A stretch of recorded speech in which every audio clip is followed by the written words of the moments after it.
I'm starting with what I can afford and what I can do right here.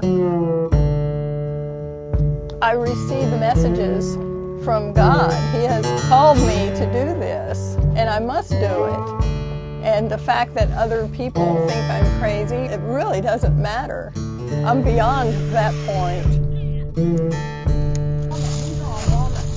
I believe that we're put here on this earth to love and help each other. And I have found a lot of therapeutic value to being quiet with the animals, to walking in the woods and, being among the leaves changing color and the seasons changing, and learning the calls of the birds and the squirrels and all that sort of thing.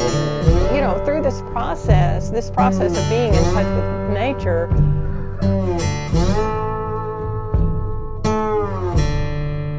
people can discover the peace that they find in being in nature.